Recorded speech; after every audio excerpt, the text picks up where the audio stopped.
I don't know if you guys have any sort of AI approach that you're using, if that's something you feel comfortable talking about. Our new lead gen agency that we're using are trying to implement some type of like AI chatbot, because we do mostly Google ads. Like that's how we get most of our clients, and we direct people to landing pages and stuff like that. And they're trying to set up like essentially like an AI assistant that chats with them and like qualifies them and asks them a little bit of like qualifying questions. Half to actually qualify and half because it just sounds cool and looks cool. Yeah. And like, oh wow, look how cool and forward thinking this company is. These guys are very different than the promo company down the street or the sourcing agent in China. Hello and welcome to Make It, Move It, Sell It. On this podcast, I talk with company leaders about how they're modernizing the business of making, moving, and selling products and having fun along the way. I'm your host, Adam Honig, the CEO of Spiro.ai. We make amazing AI software for companies in the supply chain, but we're not talking about that today. Instead today, we're talking to Isaac Hetzrani, the founder and CEO of a company called Imprint Genius. Welcome to the show, Isaac. Hey, Adam. Happy to be here. Yeah, great to see you. Hey, tell me a little bit about Imprint Genius. What are you guys all about? So we are a product sourcing and merchandising company.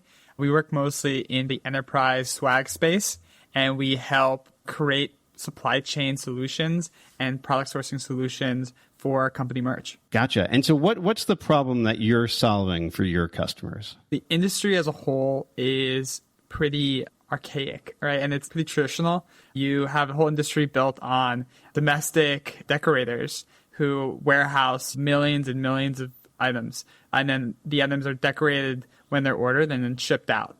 Nowadays, you have very diverse global supply chain that you're able to go and leverage to get higher quality, lower cost items. And then you have this $25 billion a year industry in the US where almost no one is going direct to factory. Everyone's going through these traditional vendors. And on top of that, the entire, distribution system is also messed up. So after they go and use these domestic vendors, the large companies are then going and putting millions of dollars of items into inventory. And that inventory sits there. It becomes no longer trendy. The logos change.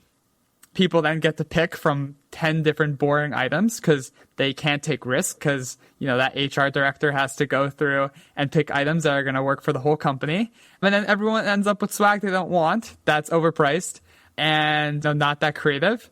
I think that is a pretty bad way to manage a supply chain. So I started my company about 7 years ago to try to fix that. And my background's in manufacturing. Both sides of my family own factories, an apparel factory on my mom's side, and my dad owns an electronics factory in China. So once I kind of fell into this industry by accident, I was like, what are you guys doing? Like, this is ridiculous. So we have customers who sell branded swag with their own company name and they give it out to their employees as well. And it's a nightmare to keep all of that. I mean, think about the sizes and all the different variables that go into that. That's got to be a big problem for companies. It is, right? So you're never going to have enough, like you either have too many extra smalls or not enough. You have to have this huge size variety. People want different cuts. They want different items. And some people are hat people. Some people want long sleeves. Some people would rather one high-end polo versus two regular polos. So that's why we're really leaning on demand and that technology. We built our own custom app to run our entire swag stores without the need of inventory. Now, we support inventory because there are benefits to inventory in certain capacities, but the idea is that 90% of items that are going to be within a company merch store and distributed are going to be printed as they're ordered. So all those, that triple XL t-shirt or that shirt in pink that only one girl really wants but really needs, that's going to be produced as it's ordered, right? And we can do all these decoration methods. We have a unique supply chain, so we can take any of those 100,000 items, ship to the facility, decorate on demand, put everything together, and then ship it globally. We think that's a way better method because you have way less waste, and you can give people way more variety. Then people don't have to collect sizes. You have all these marketing directors going, and they're like spending their whole day trying to collect everyone's sizes for their kickball tournament or whatever it is, and that person gets paid $100 an hour, and they're, wasting their time. I wonder if it's actually an HR issue. Oh, we're going to have a database of everybody's shirt size in the company. That seems kind of weird. I don't know if HR policies are going to allow for that. It is weird. You don't want to have to ask, like, hey, what size are you? Oh, you're a triple XL? Oh. And what if it changes or something like that? Yeah, that's totally weird. Now, if I think about manufacturing, of course, the reason why the traditional approach was to, buy in bulk is to get the cost down. How does the cost compare for doing this individually instead of like buying 1,000, large T-shirts or something like that? Yeah, Adam, that's a great question. You sound like everyone that hops on a demo with us. They ask that question as well. And the answer is that it depends on the item, right? So if we're comparing it and we're like producing water bottles, like, yeah, there's going to be a decent discrepancy in price point if we're creating one water bottle on demand versus going and producing 1,000 overseas, especially, right? But if we're comparing it to, let's say, a higher end item, which is a lot of what we do now, like a Nike Polo or North Face jacket, all these other products, the cost basis is almost identical because you have such a high unit cost, and then your decoration cost is really a smaller variable within that space. So because that's the case, we can essentially run at the same exact price and without having to go and take the inventory on it. And then when you're looking at lower cost items, let's say like a T-shirt, there's a couple variables that people don't really think about, right? So when you go and have to go and make 1,000 T-shirts versus doing them on demand, you're going to have a ton of excess normally, right? So you have a bunch of extra smalls and extra units that people don't end up using. So that can create some level of waste. You're going to have a bunch of people who never wanted the T-shirt in the first place, don't need the T-shirt, right? And now they're not ordering it at all. And then tons of those T-shirts are going to end up in the trash anyway because no one wanted that T-shirt, right? But in comparison, it might be about 20% more to do it on demand.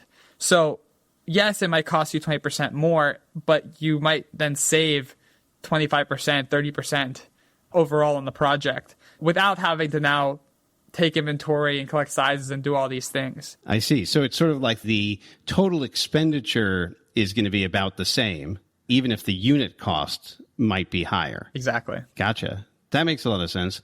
You mentioned something earlier like, somebody doesn't want a T-shirt. I feel like a lot of people don't want T-shirts today. Like that's from like a trade show perspective or stuff like that. It's just not a very popular item anymore. What do you see as sort of the hot items that people really do want? Technology is obviously becoming a big one.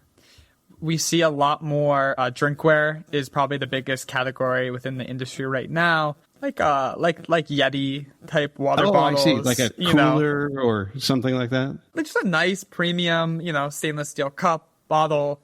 It's just been kind of a swell, really blew up that whole industry. It's now gone into the promo space, and that's probably the biggest one. But people really just want choice. Like everyone's different, right? Some people love T-shirts. Some people would rather a hat, a long sleeve. So we have drones that we can do on demand. We have speakers. We have things like Apple AirPods. So now we have alcohol as well, custom alcohol, custom plants. People come logos on plants, right? All these different product types that a normal marketing director, if they were doing inventory, they're like, we can't go and inventory 1,000 plants. Like, are you crazy? Like, how are we ever going to do that, right? But now with on-demand technology and using like these kinds of systems, now, yeah, hell yeah, we can offer custom plants to people. If the custom plant's the same amount as a Nike Polo, cool. Let the person get the custom plant. Wow, that's amazing. Yeah, I never thought about it that way. I do have a question because when I think about what you're describing, you have to manage such a wide variety of items, in your own supply chain. Tell me a little bit about how you guys handle that. Yeah, so what we did is we built our own order management software and we integrated into the APIs of some of the top blank apparel suppliers in the industry, as well as a couple other smaller suppliers. And then our app is cross-referencing the inventory levels across all the products. So the items are getting marked in stock, out of stock on the stores. And the idea is that the stores have hundreds or thousands of items on them for people to choose from. So if one item goes out of stock, there's going to be alternatives already there for people to choose from. It removes the burden from us to manage the whole supply chain piece. And then we also mix in inventory solutions as well. So like every employee still needs to get their starter t-shirt or the new hire kit or all these different other pieces. Yeah, we'll inventory that, but let's not inventory everything. Gotcha. Do you find like you have clients who are interested in sourcing with certain constraints, like ethical sourcing or sourcing in various countries and stuff like that? How does that work for you guys? Yeah, for sure. And that's where like we have a whole product sourcing division. We work with e-commerce brands as well. And we're able to use our diverse supply chain to make way more sustainable products, make full custom items. And then we also talk about, from a sustainability perspective, we really sell this as a sustainable solution as well, because we understand that the biggest waste within promotional products is not necessarily the fact that the bag that you made is made out of non-recycled material, right? It's the fact that that bag is ugly as hell, and the person who got it threw it away right away and ended up in a landfill, right? So the biggest issue is the fact that people don't have choice, right? How many times do you order something on Amazon and immediately throw it away, right? Versus something that you got at a trade show, you immediately throw it away. So if you flip the script and you say, hey, you know what? Yeah, it'd be great if the item's recycled. But if the backpack is made out of pure oil, but you wear it for the next 10 years, well, that's way more sustainable, right? Than your hemp bag that falls apart. And Right. So if you give somebody something that's completely 100% recyclable, but they never use it, what's the point? So it's interesting. So it's also design as a sustainability concept, right? Like if we're making beautiful things that people really want, that's much better for the environment than almost anything. 100%. And we're adding all these different trackability pieces as well. So it's integrated into the CRMs and into your different software, so you can actually get analytics and see from this specific campaign how many people then converted into it. So you have more visibility into like the entire system of merchandise and swag. Before it was like, okay, we're just going to produce a bunch of stuff and we're going to hope people are going to keep it. The swag's going to convert and work. Now there's more and more opportunity for this to be like an intelligent way of marketing, and, you know, making sure that all this stuff that is being produced is actually creating a positive impact in the business. It's not just ending up in landfills. You know, one of the things that I've been reading a lot about is sort of the paradox of choice, though, that when you give people more options, somehow they feel dissatisfied with what the results are. You know, what's your take on that as an advocate for choice? Yeah, I'd say that it's still better than them only having to pick from a boring mug and a polo that doesn't fit. Giving people the choice is still positive in that perspective. And then we create like solutions where people can pick from, let's say, 20 items, right? And there's like one plant, one polo, one gift card, one pair of AirPods, whatever it is. It reduces the choice. It reduces like all that kind of headache and noise around it, but still makes people like pick what they want. It's funny. You mentioned the corporate mug thing. There's a diner near me that's called the Ugly Mug. And if you bring in like an ugly corporate mug, you get free coffee for that, because that's just like their thing. Yeah. And you wouldn't believe how terrible some of the designs are. I mean, you would probably believe it, but most people, you know, when they look at that stuff, they're like, I can't believe anybody ever bothered printing this stuff. Oh, it's ridiculous. Like our old logo is actually a broken pen. Like we were like just so against all these boring solutions to swag. So what's like kind of the craziest thing? Plants are pretty crazy. I mean, in Massachusetts, where I am, you know, we've legalized marijuana, so I guess we could give branded marijuana plants out here somehow.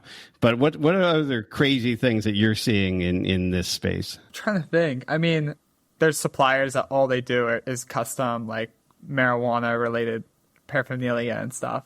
I think the tech side is getting awesome. Like there's just really cool tech gadgets. Like I said, like we're doing selfie drones with like full color imprints and really fun things on there. But that's one of the issues with the industry is like people are really scared to do crazy unique products because for the most part, the whole industry still works on we take a ton of inventory and then we have to then sell it through distributors.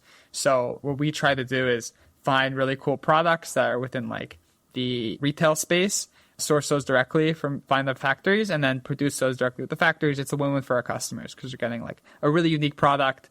And that's actually how our company started. Our company started with me in college, bringing those little cell phone fans that you've seen that like plug into your phone. Oh, yeah. I brought one of those to a party, and a bunch of people came up to me and like sorority girls, and they're like, "Oh my god, where'd you get that? I need that for Rush, blah blah blah."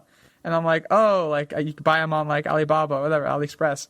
And then eventually I was like, yeah, okay, I sell them. Like I made up a business on the spot just selling these cell phone fans. Then it blew up into like a full scale cell phone fan business with like e-commerce, different reps around different campuses, all this stuff. And then we started selling the fans as a promo item. We started getting requests as a promo item, and people had never seen this item in the industry because the industry was like so scared to do this kind of item because it was so unique. And that's how I like dived into the promo industry. It was just the fact that the items were so boring, and I found a direct source to like a cool product and a cool new way for people to put their branding on stuff. And that's how I'm like here today running my business. Gotcha. So what I'm hearing from that story is that, for our customers and people listening to the podcast who are like in a business, not to be afraid to try to kind of branch out with new things, because that level of excitement can really just lead you into whole new areas of business. That's kind of what happened to you. 100%. Yeah. You got to have fun with it, have fun with it. Break some rules, get creative. Yeah, you never know what happens. Yeah. So you're working with all of these different suppliers. You're getting a sense for what's going on. From a customer perspective, what do you find challenging about acquiring new customers for your business? I mean, we do a lot of Google ads and stuff like that. And that's how we like get a lot of our customers, right? So it's intent driven, which is nice. But customers, it can be tricky. So like, a lot of times people already have existing vendors. They already have ways of doing things. They don't understand that they can go to full on demand. They don't understand that you can go direct to factories and source directly. Like they're like, oh, it's just how we do things. Like you go through the vendors and this and that. I've always worked with the print shop down the street, for the past 30 years or whatever, right? That kind of concern. All of our swag's in our closet here, like in the office. What do you mean? Like, so that can be tricky. And then they have the relationships. It's like, oh, well, it's my...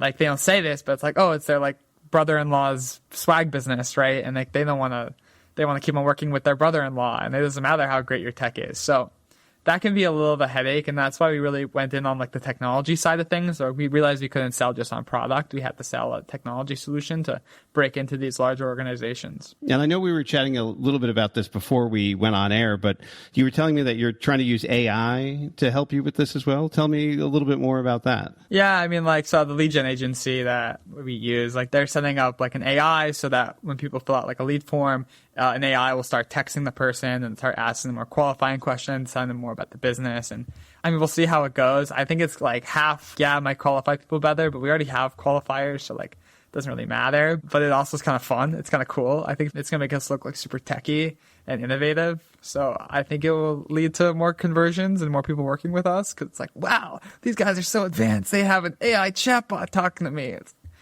all right, cool. Yeah, you never know. I wonder how, AI will be embedded in the swag in the future. Like, are you going to be offering like a AI branded something as a corporate giveaway in the future? I wonder how that would work. Yeah, I mean, we played around with that a bunch, where we were working with this one AI company, and we were trying to create a campaign with, essentially, it's like, I can't say, but it was like a show on Netflix and showing about like the future of AI, and the AI would auto-generate a T-shirt, and then we'd print those on demand.